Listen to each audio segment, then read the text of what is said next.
Na začátku byla temnota a potom třesk, který dal vzniknout do nekonečna rozpínajícímu se času, prostoru a hmotě.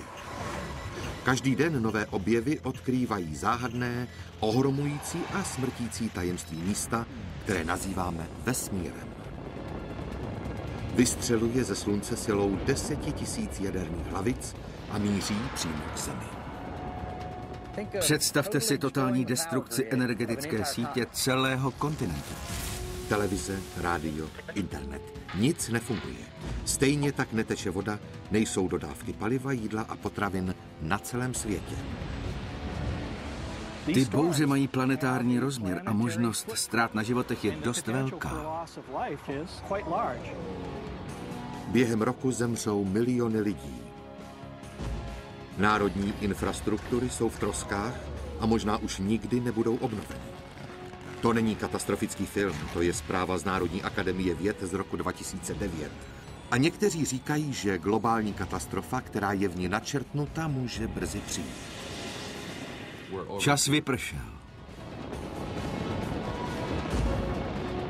Sluneční magnetismus. Proč je tak smrtící a tak nepochopitelný? Existuje něco, co bychom mohli udělat, abychom se vyhnuli magnetické bouři?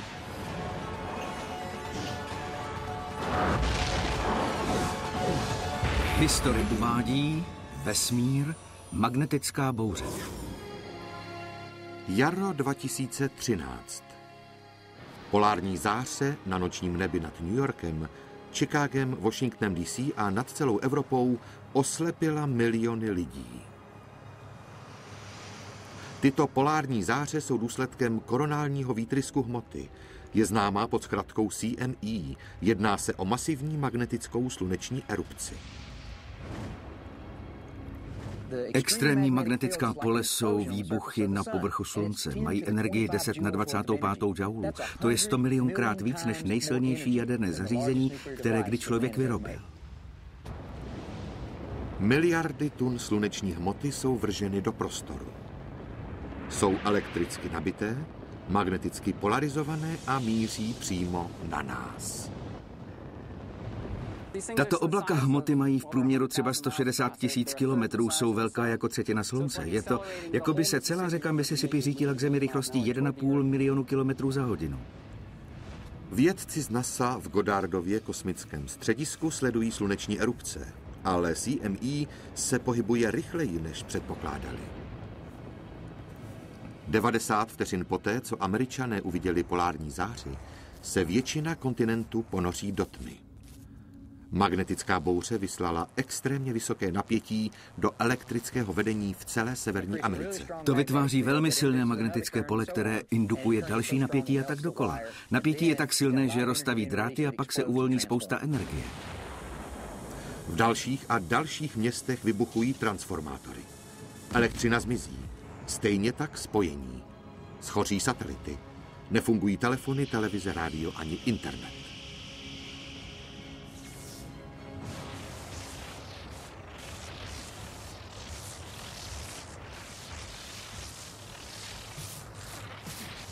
Bude poškozena celá infrastruktura, nebudeme komunikovat, nebudeme mít spoustu různých věcí. A elektřina se nevrátí. Jedna bouře může poškodit tolik transformátorů, že k jejich výměně bude zapotřebí výrobních možností celého světa po několik let.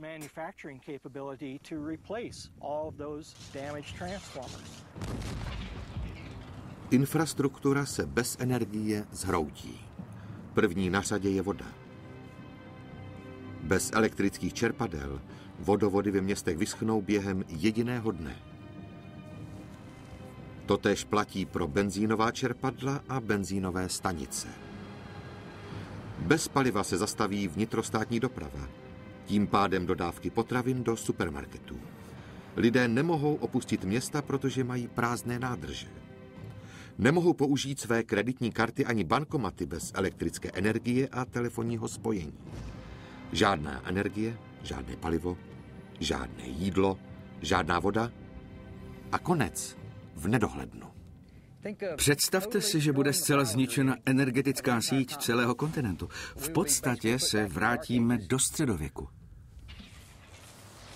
A žádná pomoc nepřichází, protože magnetická bouře zpustošila celou severní polokouli. Tyto bouře mají planetární rozměr. Nezasáhnou pouze celé kontinenty, ale pravděpodobně celou planetu. To není jenom magnetická bouře, to je magnetická apokalypsa.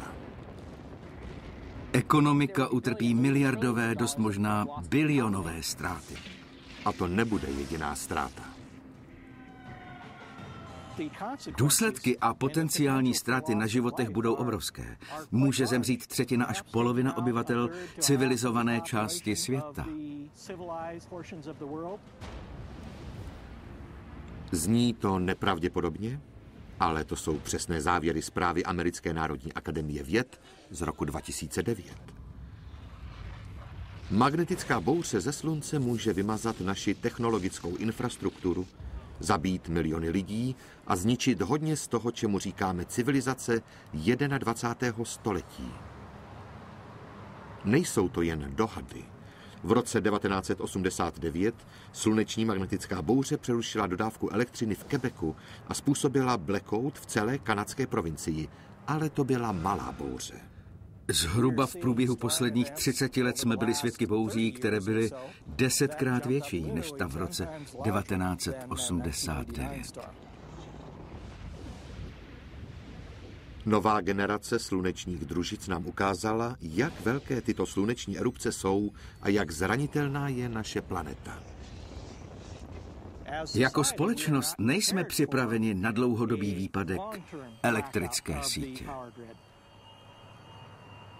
Dá se tomuto scénáři zabránit?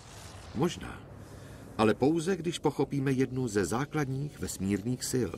Jednu z nejméně prozkoumaných. Magnetismus. Magnetismus je klíčem k pochopení mnohého z fyziky, protože ovlivňuje spoustu věcí. Má vliv na kondenzaci planet, působí na vznik galaxií. Ovlivňuje kolaps černých děr. Magnetismus je všude a téměř ve všem. Je to jedna ze 4 základních fyzikálních veličin.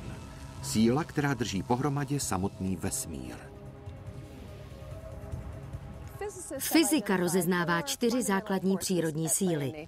Je to silná jaderná interakce, která drží atomy pohromadě, slabá jaderná interakce, která má co dočinění se stabilitou částic a atomů, gravitace, kterou všichni známe, a 4. silou je síla elektromagnetická.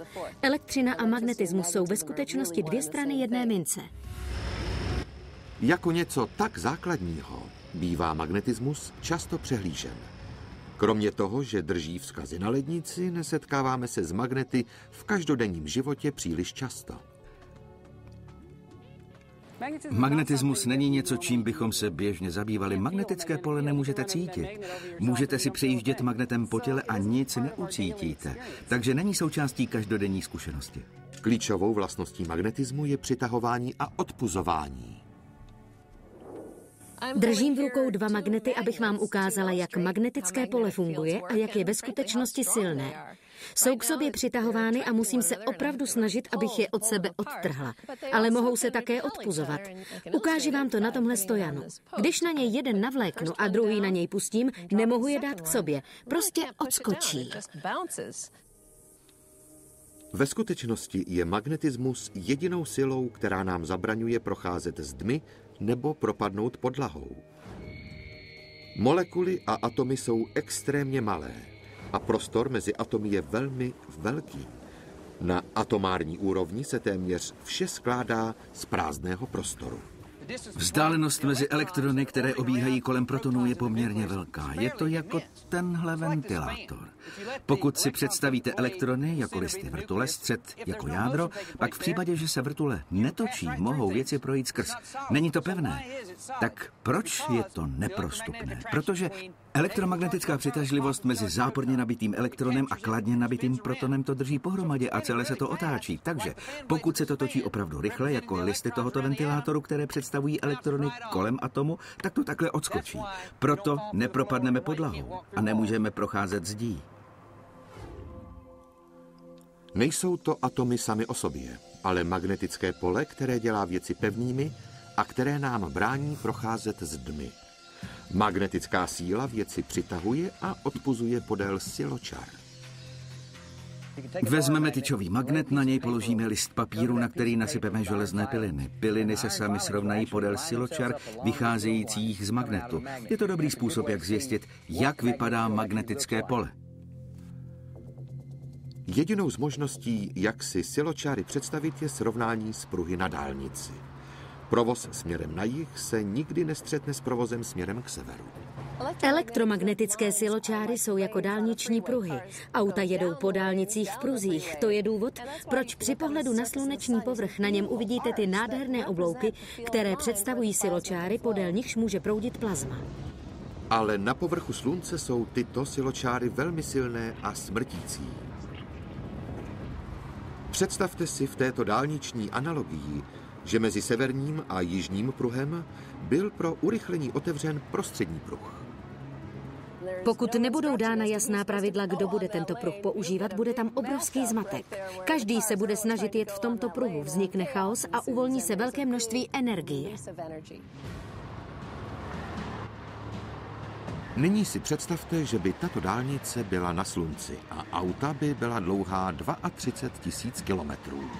Ohromná srážka by vymrštěla ohromné množství hmoty směrem k naší planetě. Jedná se o koronální výtrysk hmoty. CME je obrovská. Jedná se o víc než 10 miliard tun sluneční plazmy. To je jako 100 000 letadlových lodí pohybujících se rychlostí několika milionů kilometrů za hodinu směrem k Zemi. Je hrozbou pro naši planetu. K přímému zásahu CME sice dochází jen zřídka, ale pro naši civilizaci by to byla katastrofa. Od technologické katastrofy nás dělí doslova jediná bouře. Celý rozsah této katastrofy si můžeme představit jenom díky nejnovějším vědeckým poznatkům o slunci. Nové, znepokojující informace z družic by nám mohly pomoci předpovědět příští smrtící úder magnetické superbouře.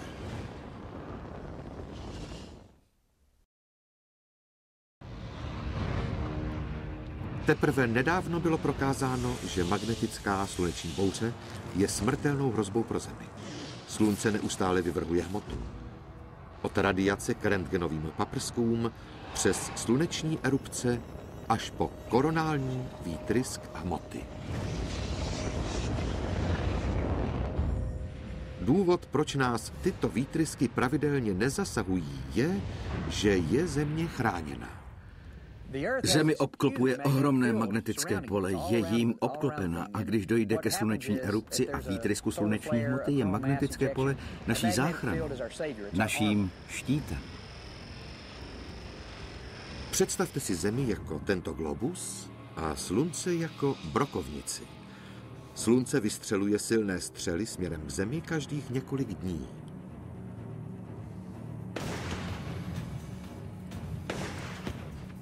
Ale planeta má ochranný štít, něco jako desku z plexiskla, která chrání globus před výstřely z brokovnice. Je to takzvaná magnetosféra, gigantické magnetické pole, vytvářené rotujícím jádrem planety. Rozprostírá se do vzdálenosti skoro 70 000 kilometrů. Stejně jako se od sebe odráží kruhové magnety, tak zemská magnetosféra odráží magnetizované plazma ze Slunce. Miliardy tun přehřáté, elektřinou nabité plazmy zasahují naši planetu a za normálních okolností ji obteče. Elektromagnetické odstínění Země je štítem. Nabité částice se snaží proniknout dovnitř, ale odrazí se a jsou odkloněny magnetickým polem. Jenom malé kousky magnetické bouře proniknou malými otvory na pólech planety. Tam je můžeme pozorovat jako polární záři. Zemské magnetické pole přesměrovává energetické částice směrem k zemským pólům. To je to, co vidíme, když pozorujeme severní a jižní polární záři. Tyto částice vzájemně reagují se zemskou atmosférou a způsobují tak její záři. Je to krásná podívaná. Magnetosféra umí přesměrovat elektromagnetické síly, které umožňují rozkvět života na Zemi.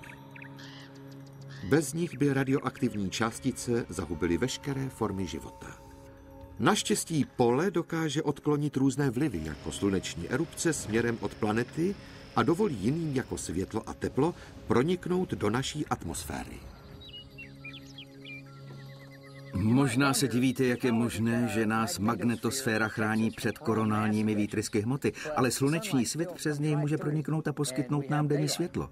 Je to proto, že hmota koronálních výtrysků se skládá převážně z nabitých částic a magnetické pole zachytí elektrický náboj jako past. Světlo žádný elektrický náboj nemá. A protože to nejsou nabité částice, procházejí magnetickým polem, jako by tam nebylo. Ale odkud pochází mocná magnetická síla planety? To může zodpovědět jeden z nejstarších a nejjednodušších magnetometrů – kompas. Tady mám kompas. Je to docela jednoduché zařízení, které vám ukáže, kde je sever. Využívá k tomu magnetické pole, takže ne vždy míří tímto směrem. A já vám chci ukázat, proč tomu tak je. Stojím na vrakovišti a za mnou je obrovský elektromagnet. Co se stane, když ho zapneme? Pojďme se podívat.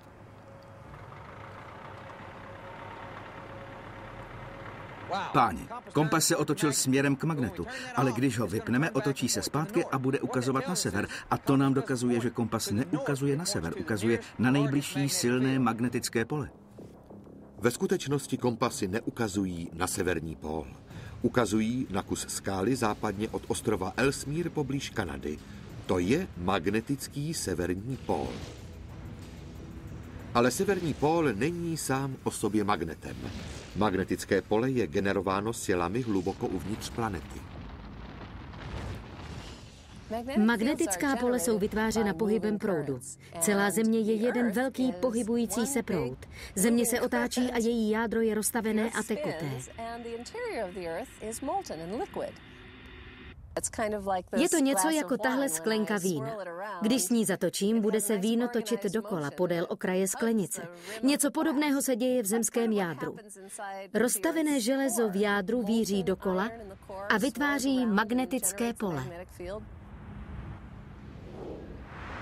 Naše planeta je vlastně dynamo, které přeměňuje mechanickou energii na energii magnetickou. Dynama. Jedno je tady na Zemi, jedno na Slunci a na mém kole je také jedno. Jak vidíte, když se kolo otáčí, otáčí zároveň hřídelkou dynama. K osičce jsou připojeny magnety, které se otáčejí. Kolem je umístěna cívka. Jak se magnety otáčejí, indukují elektrické pole, které proudí dráty a rozsvítí světlo. Když šlapu do pedálu, měním kinetickou energii na energii elektrickou a ta se mění samozřejmě na světlo. Dynamo potřebuje pohyb. Pohybující se kapalina může vytvářet elektromagnetickou energii stejně jako točící se kolo. Ve skutečnosti tekutina vytváří nejsilnější magnetickou sílu na planetě díky tekutému dynamu, které se jmenuje zemské jádro. S tímhle pradávným dynamem je ale problém. Může se zastavit nebo změnit směr otáčení. Magnetické pole Země není stabilní, není statické. Během času se častokrát změnilo. Stejně jako víno ve sklenici může magnetické dynamo Země změnit směr. Severní a jižní pól se mohou doslova prohodit. Co přesně způsobuje změnu pólů, není přesně známo. Všechno, co víme, je, že k tomu dochází. Víme, že orientace zemských pólů se mění každých několik set tisíc let. Jádra ledovců a mořská geologie přinesly důkaz o tom, že před 780 000 lety by střelky kompasu ukazovaly na jih. Ještě o 50 000 let dříve by směřovaly na sever. Je to opakující se jev na naší planetě a může se to stát znovu.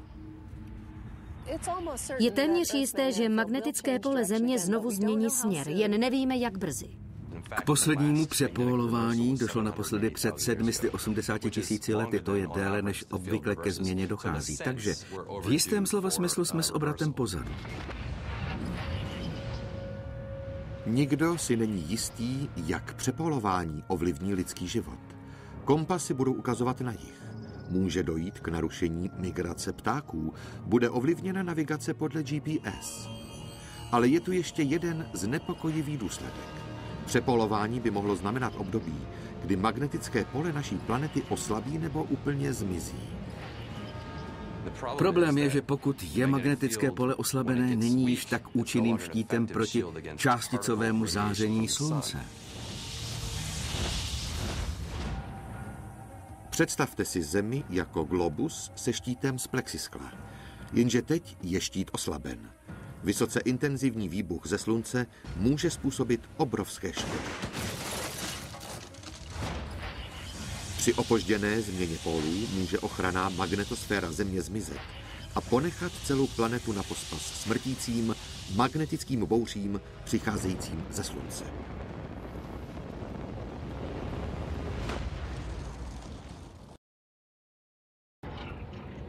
Sluneční magnetické bouře představují zneklidňující hrozbu pro život na naší planetě. Na povrchu Slunce začíná vznikat erupce. Bublá a poté exploduje.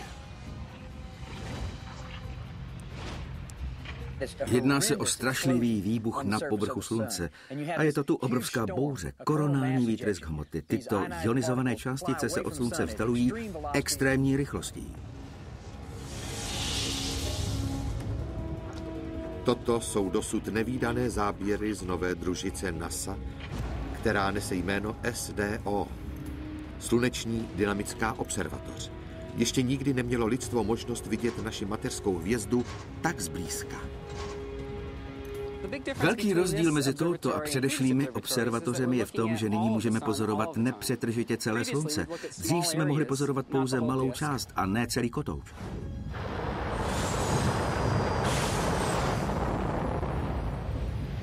Byla vypuštěna v únoru roku 2010. SDO měří magnetismus, ultrafialové záření a dokonce i vnitřek Slunce. SDO nám již teď poslala dosud neviděné detaily slunečních erupcí, magnetického deště a tsunami, které se ženou po povrchu Slunce. Je to jako digitální rekordér. Můžete se vracet, vyhledat zajímavé části a okamžitě si je znovu přehrát. Takže uvidíte souvislosti, které jste nikdy předtím neviděli. Jednou z nejdůležitějších souvislostí je ta, že všechny sluneční aktivity jsou v podstatě magnetické. Klíčem k pochopení sluneční proměnlivosti je magnetismus. Můžeme vidět sluneční skvrny, vidíme vlákna, erupce, koronální výtrysky hmoty, obrovské výrony hmoty do vesmíru. Jediná cesta k pochopení toho, jak to spolu souvisí, vede přes magnetické pole. Sluneční magnetismus je vytvářen pohybem přehřáté plazmy, která se vlní po povrchu naší mateřské hvězdy. Jedním ze způsobů, jak vytvořit magnetismus, je pohyb proudu. Takže vše tekoucí a pohybující se produkuje magnetické pole. Slunce je jedna velká koule valících a pohybujících se proudů. Jedním z magnetických jevů, který může být pozorován ze Země, jsou sluneční skvrny. Když se podíváte na Slunce, uvidíte na něm skvrny, vypadají jako tmavá místa. Ve skutečnosti se magnetické pole nějakým způsobem stáčí samo do sebe. Je to trochu podobné tomu, když vytáhnete špunt z vany. Voda odtéká ve spirálách. Na povrchu Slunce se také vytvoří jakési tornádo nebo vír a vznikne extrémně silné magnetické pole. Sluneční skvrna může skončit jako něco daleko dramatičtějšího, jako sluneční erupce. Na Slunci dochází k výbuchům, říkáme jim sluneční erupce. Erupce mohou být poměrně malé, tím mám na mysli velikost atomové bomby nebo velké jako miliarda atomových bomb. To vše probíhá současně. Oblouk sluneční erupce se zvedá miliony kilometrů nad jeho povrch. Tyto magnetické bouře jsou víc než jen zajímavá astronomická data. Magnetické pole Slunce vytváří dynamickou, stále se měnící atmosféru v celé sluneční soustavě. To začalo být nazýváno kosmickým počasím. Myšlenka kosmického počasí je v tom, že věci, které se změní ve vesmíru, mohou mít vliv na nás na Zemi. A jak to měříme? Jak se učíme je předpovídat? Vesmírné počasí může mít vliv na družice kolem Země. Silné rentgenové paprsky ze slunečních erupcí mohou způsobit škody v řádech milionů dolarů na komunikačních a navigačních družicích. Astronauti v raketoplánech a na kosmické stanici potřebují předpověď kosmického počasí, aby se vyhnuli smrtícímu záření při výstupech do vesmíru. K předvídání těchto problémů je určena sluneční dynamická observatoř. Předpovídat kosmické počasí je jedním z našich velkých problémů. Chceme se naučit, jak to dělat lépe. V současnosti většina z nás předpovědi počasí moc nedůvěřuje. Trochu ano, ale ne moc. Jsme trochu pozadu, ale s předpovědí vesmírného počasí nejsme ani tak daleko. Existují pravidelné vzorce kosmického počasí? To je přesně to, na co se ptá Benjamin z Clevelandu v pořadu Zeptejte se vesmíru. Otázka: dokáží vědci předvídat sluneční erupce a koronální výtrysky hmoty dřív, než k nim dojde? Zajímavá otázka, Benjamine. Byli bychom rádi, kdybychom byli schopni přesně předpovědět, kdy dojde k velkým erupcím koronální hmoty. Ukazuje se, že zhruba každých 11 let dosáhne maxima počet slunečních skvrn, koronální výtrysk hmoty, erupcí a souvisejících jevů. Dokážeme zhruba předpovědět, kdy se to stane. Nicméně nedokážeme předpovědět, kdy se objeví konkrétní skupina slunečních skvrn či koronální výtrysk hmoty. Zdaleka nejsilnějšími příklady kosmického počasí jsou koronální výtrysky hmoty. Jsou spojeny se slunečním cyklem. Vrcholí během slunečního maxima 2x nebo 3x denně. Jejich počátek provází nádherná sluneční bouře, kterou zdokumentovala dynamická sluneční observatoř v celé své kráse. Magnetický hurikán roste a krouživým pohybem vysílá oblaka a oblouky hořící plazmy tisíce kilometrů nad povrch Slunce. Někdy jsou tyto struktury stabilní po několik dnů nebo dokonce týdnů a pak se něco stane, něco spustí koronální výtrysk hmoty. Poté se z nenadání odpoutá jedna část a obrovskou silou vyrazí do vesmíru. Gigantický výbuch nabité plazmy míří k naší planetě a obvykle neškodně sklouzne po její magnetosféře. Ale je tu problém s magnetickým polem Země. Začíná se měnit. Jako studený a mrtvý povrch planety Mars, tak by podle nejhoršího scénáře mohla vypadat magnetická budoucnost Země.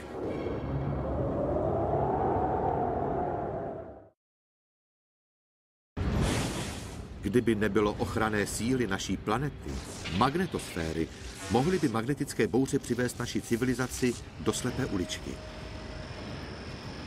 Pokud má Země magnetické pole, mají ho i jiné planety?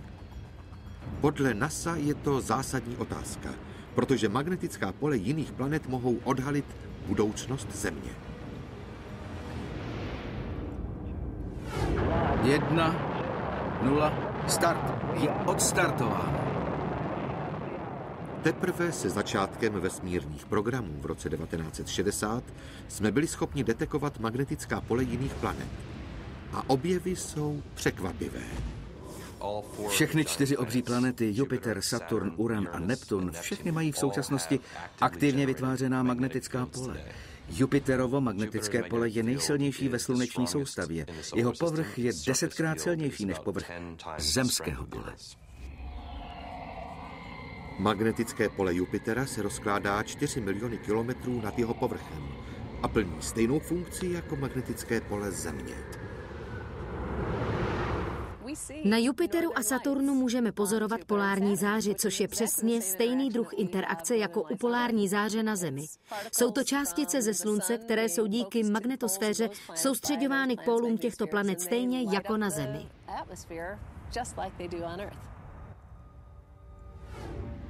Ale blíž ke Slunci se planetární pole záhadně vyskytují méně. Merkur má velmi slabou magnetosféru, asi 1% zemské. Venuše nemá doslova žádné. A nejzáhadnější ze všech je rudá planeta Mars. Na konci 90. let měla sonda Mars Global Surveyor, která se pohybovala na oběžné dráze Marsu, na palubě magnetometr. Díky němu bylo zjištěno, že Mars nemá globální magnetické pole. Ale Mars Surveyor našla malá magnetická pole roztroušená po povrchu planety. V NASA si myslí, že se jedná o paleomagnetismus, pradávný pozůstatek z doby před miliardami let. Měl Mars kdysi magnetické pole stejně jako Země? A pokud ano, co se s ním stalo?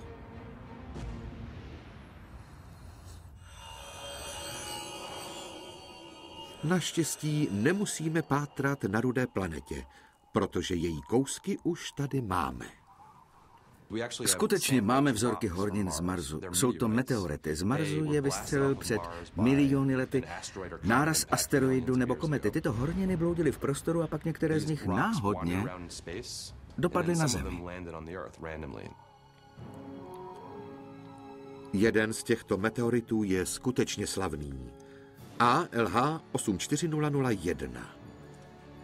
Někteří vědci se domnívají, že obsahuje pozůstatky dávných forem života na Marsu. Bez ohledu na to, zda se to potvrdí či ne, může tento kámen zodpovědět otázku magnetismu Marsu. ALH 84001 je nejstarší známý kámen z Marsu. Je to unikátní vzorek. Pochází z nejstarší epochy historie Marsu, takže v sobě ukrývá spousty fascinujících záznamů. Supravodivý kvantový mikroskop neboli SQUID v Massachusettském technologickém institutu je jedním z nejcitlivějších zařízení určených k měření slabých magnetických polí na světě.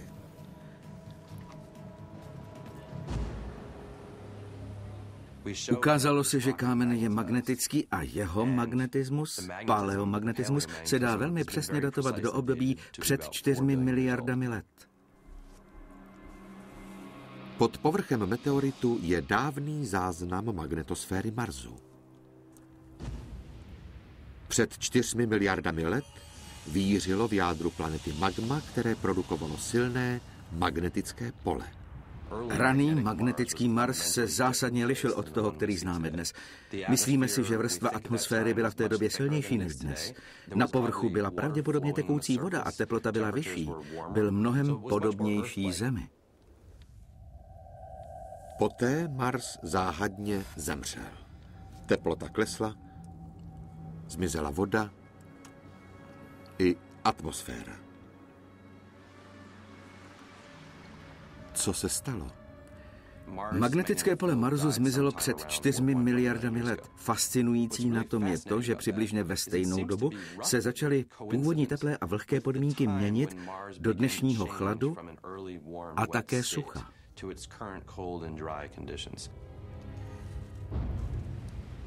Jedna z hypotéz, proč z Marsu zmizela atmosféra, je ta, že k tomu došlo v důsledku ztráty magnetosféry, která ji pomáhala chránit. Takže sluneční vítr neustále odnášel kousky atmosféry Marsu.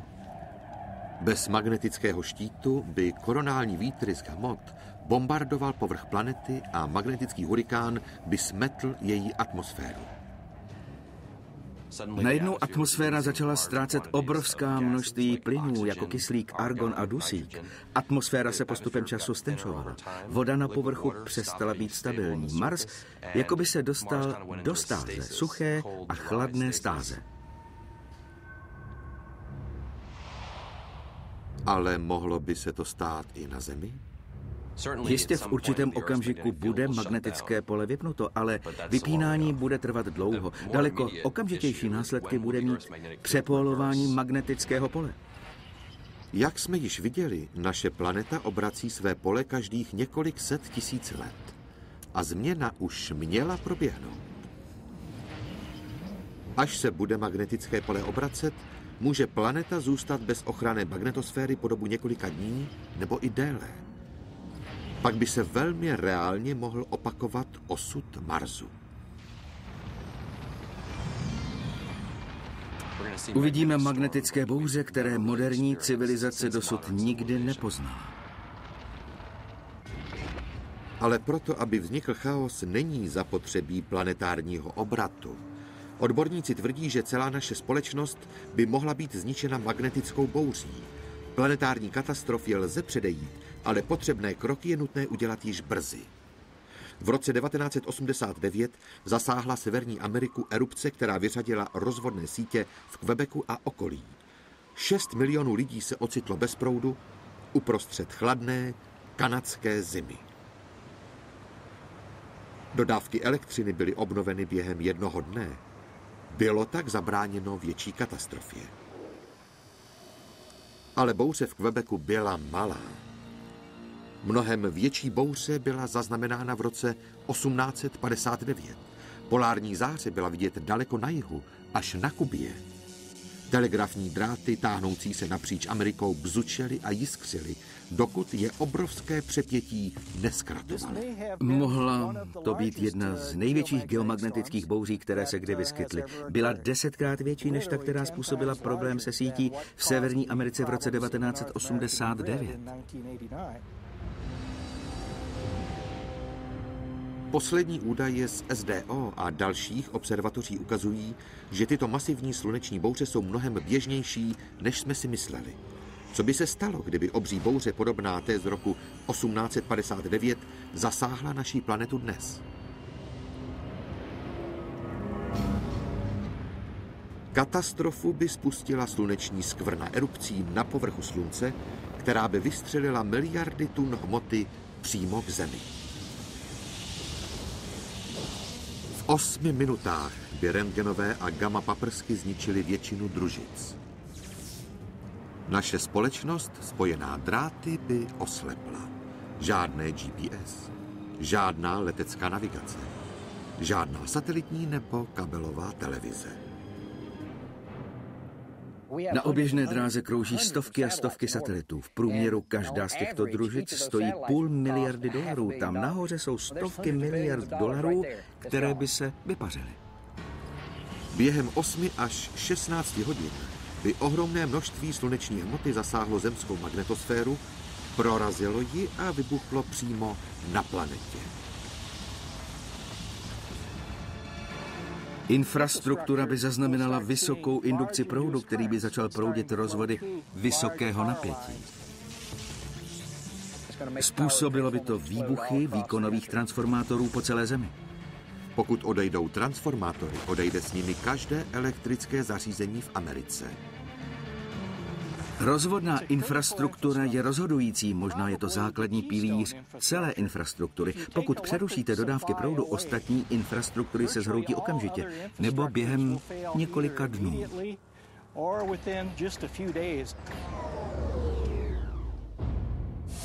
Odkud se bere vaše pitná voda? V mnoha případech je zapotřebí elektřiny, aby mohla být vypumpována do výšky, takže nebudete mít pitnou vodu, nebudete mít světlo, tedy pokud nemáte vlastní generátor. A když v něm dojde palivo a poběžíte k čerpací stanici pro další, není elektřina, která pohání čerpadla. Dodávka elektřiny nebude obnovena, protože transformátory byly příliš poškozeny, než aby mohly být opraveny. Musely by být kompletně vyměněny, ale to není tak jednoduché. Postavit jeden nový transformátor trvá nejméně 6 měsíců. Pro velká města to znamená 6 měsíců bez proudu, bez vody, bez paliva, bez bankovnictví. Malá města budou čekat ještě déle. Znovu obnovit celou síť může trvat víc než 10 let. Náklady na opravu jsou ohromující, ztráty na lidských životech znepokojující. Neexistuje žádný způsob, jak bychom mohli udržet počet obyvatel této země na stávající úrovni při poškození takového rozsahu.